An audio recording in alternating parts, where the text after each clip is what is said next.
মানুষের সেবায় সর্বদাই নিজকে নিজাত রাখিব, স্বধর্মের বিধিবিধান মানিয়া চলিব।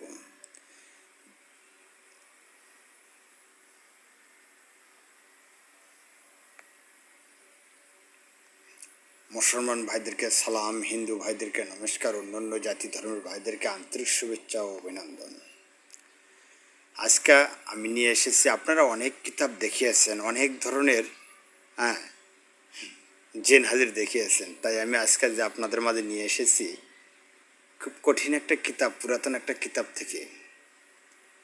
যে কিতাবের নাম আপনারা শুনছেন কি না, আজাব-ই সুলেমানি। এই যে দেখেন লেখাটা, আজাব-ই সুলেমানি।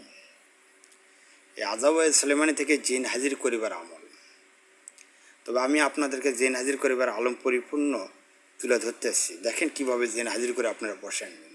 জিন হাজির করা এবং ইহাকে বসে রাখা অত্যন্ত কঠিন কাজ। ইহাতে কৃতকার্য হলে ইহা দ্বারা শেষে উপকার লাভ করা যায়, কিন্তু খোদা না করুক যদি অকৃতকার্য হয় তবে বিপদের সম্ভাবনা আছে, এমনকি জীবনের আশঙ্কা দেখা দিতে পারে। তাই একমাত্র সাহসী ও দৃঢ়চেতনায় ব্যক্তিত্ব শুধু জিন হাজির করার আমল করতে পারেন।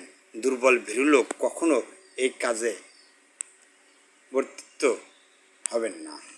এই যে কথাগুলো, আচ্ছা, জিন হাজির করতে হলে যে কোনো চন্দ্র মাসের প্রথম সপ্তাহে আমল শুরু করবে। আমলের জন্য একটি স্থান নির্দিষ্ট করিয়া লইবে। গভীর রাত্রে যখন সকলে ঘুমাইয়া পড়িবে তখন আমলে বসা ভালো, কারণ লোকের কথাবার্তায় আমলে নষ্ট হয়ে যেতে পারে। আমল আরম্ভ করিবার আগে প্রথমে আতর লবান্য অথবা ধূপ জ্বালাইয়া ঘরটি সুবাসময় করিয়া তুলবে। তারপর পাক পবিত্র অবস্থায় কেবলামুখ হইয়া নিম্ন দোয়াটি 1100বার পাঠ করিবে। দোয়া পাঠ করার আগেও পরে 11 বার করিয়া যে কোনো দরুদ শরীফ পাঠ করিবেন। মাঝে বিরতি চলিবে না এবং এক সময়ের মধ্যে নিরামিষ খাইবে। মাছ গোস্ত না খাওয়া শ্রেষ্ঠ।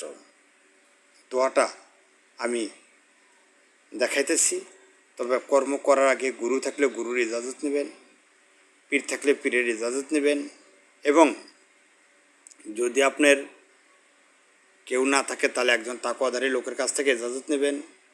তারপরেও যদি কেউ না থাকে তাহলে একজন মুরব্বী মসজিদের ইমাম সাহেবের কাছ থেকে ইজাজত নেবেন। তারপরে যদি কেউ না থাকে এই আমলটা করার সময় আমার কাছ থেকে ইজাজত নিতে পারবেন। তবে এই যে দেখেন, এই যে আমি তুলে ধরছি, দেখেন এই যে আমি আপনাদেরকে মুখে বলবো না, আপনারা পইরা আপনারা এই কর্মটা করবেন। তবে আমি সব নিয়মকানুন বলে দিচ্ছি। এই যে দেখেন নিচে যে হাজের শাহ, এই যে হাজের শাহ কথাটি বলিবার সময় হাতে তালি দিবে। তারপর নিম্ন নস্কাটি একটি সাদা কাপড়ে লিখিয়া সরিতা বানাইয়া আগুনে পুরাইবে। আমল বসিবার আগে যে কোনো সময় ইহা লিখিয়া লইতে পারিবেন। তবে আমল করিবার আগে আপনি শরীর বন করতে হবে। এই যে নস্কাটা এই দেখবেন, এই যে দেখছেন নস্কাটা, নস্কাটা দেখার পরে তারপরে এই যে দেখেন বলা আবশ্যক, এই আমল করিবার প্রথম দিকে জিন উপস্থিত অনুভূতি হইতে পারে।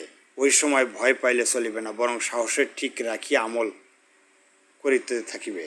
আমল শেষের দিকে বিশেষত সলিতা পড়াইবার সময় জিনের বিকট আকৃতি ধারণ করিয়া উপস্থিত হবে এবং তর্জন গর্জন করিতে পারে। ওই সময় যদি ভয় পায় এবং আমল বন্ধ করে তাহলে জিন আক্রমণ করিতে পারে, কারণ সলিতা জ্বালাবার সাথে সাথে জিনের শরীরে জ্বালা পোড়াও আরম্ভ হয়ে যায়। কাজেই খুব সাহসিতার সহকারে এই আমল করা দরকার। তবে সাহস না থাকলে খবরদার এই আমল কেউ করিবেন না। তবে একটা কথা হলো, যে কেউ এই আমল করেন বা যাই কিছু করেন, নিজের শরীর বন করিয়া কাজ করলে সবচাইতে ভালো হবে। নিজের শরীর বন ছাড়া কেউ এই কাজ করিবেন না। আমি এই পর্যন্তই বললাম।